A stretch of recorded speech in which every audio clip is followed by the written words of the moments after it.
Ang pangit na bibe. Isang magandang araw, may pamilya ng mga bibe na masayang lumalangoy habang ang iba'y naglalakad sa tabing ilog. Ngunit may isang inang bebe na nakaupo sa ibabaw ng kanyang mga itlog sa gitna ng mataas na damo. Kailan kaya lalabas ang aking mga anak? Ang tagal naman nilang mapisa. Ang lungkot. Wala man lang bumibisita sa akin. Pero hindi na kailangan maghintay ng matagal ni inang bebe.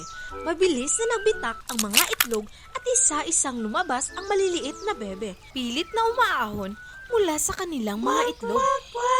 Oh, ang gaganda ng aking mga anak. Hali kayo, umila kayong lahat. 1, 2, 3, 4, 5. Hala, parang may kulang. Napalingon si inang bebe at nakita ang isang itlog na hindi pa rin napipisa. Mukhang kailangan ko pang upuan ang itlog na ito hanggang sa mapisa. Ang laki-laki kasi nito. Nang mapisa ang huling itlog, ang lumabas ay isang bibe na malaki at pangit. Aba, iba ang kanyang itsura kumpara sa kanyang mga kapatid. Bukasan, pinangunahan ni inang bebe ang kanyang mga anak patungong ilog. Ako, napahanga ako sa inyong mga anak. Ang gagaling nyo namang lumangoy. Lalong-lalo na si Bunso ay napakagaling. Mga anak, sapat na yan sa ngayon. Kailangan na nating makauwi bago magdilim. Kauwi rin sa wakas ang pamilya sa sakahan kung saan naroon pa ang ibang bibe. Sino ba yung kakaibang itsura niyan? Ano ang kanyang ginagawa dito?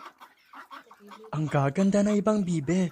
Pero ito, ang laki at sobrang pangit. Pangit siya. Ayaw namin siyang makasama. Hindi maganda ang kanyang pananalita.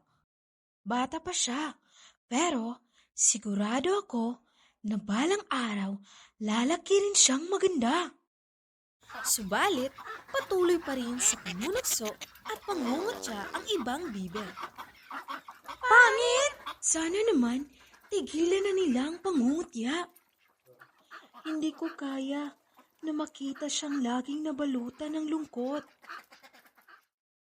Habang lumilipas ang mga araw, lalong lumala ang trato ng iba sa pangit na bibe. Kahit saan siya magpunta, minamaliit at inaapi siya. Nakakita ka na ba ng mas pangit pa riyan? Kadiri! Tura pa lang niya, parang sisirain niya na ang araw ko.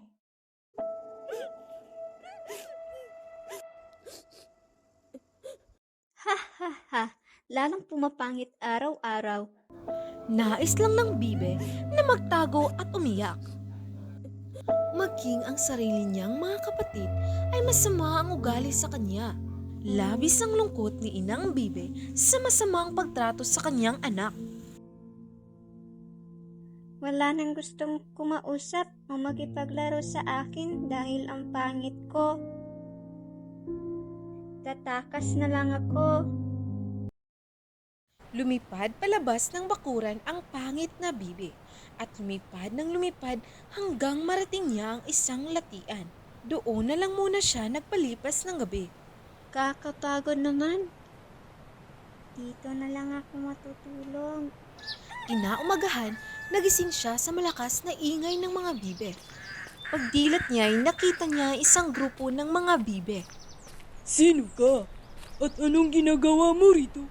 Pwede po ba akong makitira muna rito? Wala akong mapuntahan. Ang pangit mo. Sige, dito ka. Huwag ka lang makialam. Ilang araw ding nanirahan ang bibe sa latian. Kahit malungkot, wala namang nangungutya. Isang araw, may malakas na putok. Nanatiling tahimik ang bibe sa takot. Pagtingin niya'y nagsitakas na ang lahat ng bibe. Tumakbo na rin siya palayo, takot na takot.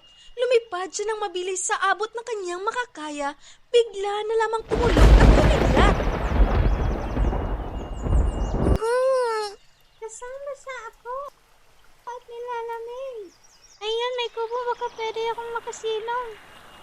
May matandang babae na nakatira sa maliit na kubo kasama ang pusa at manok. Ano ba tong nangyayari? Bakit napakaingay nyo? Aba, ano ba tong nakita ko? Mukhang bibi nga. Pero ang pangit naman. Pero alam ko na ang gagawin. Aalagaan ko siya at hihintayin mangitlog. Kapag nagkataon, maitlog na ako mula sa kanya at sa inahin. Sana bibi nga ito at hindi lalaking pato. Bagaman tumira siya doon, naging mahirap pa rin ang buhay niya nang dahil sa pusa at manok. Hoy! Hindi ka ba natatakot kapag nakikita mo ang mukha mo sa salamin? Tingnan mo ako! Ang kinis ng balihibo ko! At ang mga biguti ko, mahaba at maganda. Sabi ni Lula, para itong pangmodelo. Ano ba naman yan? Ni itlog di mo kayang gawin. Tingnan mo ang itlog ko. Malaki at kitikan ng kulay. Madalas, nakaupo lang siya sa may bintana. Tahimik na nakatanaw sa munting lawa sa labas. Kung pwede lang sana mamangoy sa lawang yan, tulad ng paglangoy ko sa malamig na tubig doon sa bukid. Galit ka ba? Hindi papayag si Lola na umalis ka. May tirahan ka ng ligtas. Ano pang gusto mo? Baka bait ka. Huwag pikunin si Lola, si Tongkat, o pati ako. Lalangoy daw siya. Arte mo naman. Lalong nalungkot ang pangit na bibe. Alam ko, ligtas ako rito. Pero para rin akong bilanggo. Parusa ang hindi ko paglangoy. Gusto kong lumangoy, maging malaya at lumipad kahit kailan ko gusto. Dapat nakatakas ako kahit papano. Isang gabi, tumakas siya. Di nagtagal, nakakita siya ng isang magandang lawa kung saan siya'y muling nakalangoy sa tubig. Ang ganda-ganda ng lugar na ito. Masarap sa pakiramdam na makalangoy muli. Sana'y mababait ang hayop at ibon dito. Para naman hindi na ako aalis ulit. Sa kasamaang palad, maging dito'y ayaw pa rin siyang kaibiganin ng iba. Bakit ba iniiwasan ako ng lahat? Dahil lang ba sa itsura ko kung kaya nila ako inaapi? Wala man lang gustong makipaglaro o makipag-usap sa akin. Nagpatuloy ang malungkot niyang buhay sa lugar na iyon. Hating ang pagbabago ng panahon, nagsimula ang taglagas. Unti-unting naging kulay kahil, pula at ginto ang mga dahon. At sumunod ang taglamig. Umalat ang puting niyebe sa buong kagubatan at isang malamig na hangin ang umihip. Ang madilim na ulap ay tila sumasalamin sa matinding lungkot ng bibi, kaya't nagtungo siya sa gilid ng lawa. Napakagandang mga ibon. Di ko pa sila nakikita sa buong buhay ko. Okay, ganda ng kanilang mga pakpak. Bagamat palamig ng palamig ang panahon, patuloy pa rin lumalangoy ang bebe sa malamig na tubig hanggang sa nakubli ito ng mga palungkong upang makaligtas sa ginaw. Namumukadkad na ulit ang mga bulaklak. Sa wakas, dumating na muli ang tagsibol. Okay, ganda na ulit ng paligid. Lumalakas na rin ang aking mga pakpak at kaya ko nang lumangoy sa lawa. Nasilayan niya uli ang mga magagandang ibon at nagtago siya sa likod ng mga palumpong. Napakaganda nila. Mabuti nang hindi ako lalapit. Baka pagtawanan din nila ako. Baka nga saktan pa nila ako.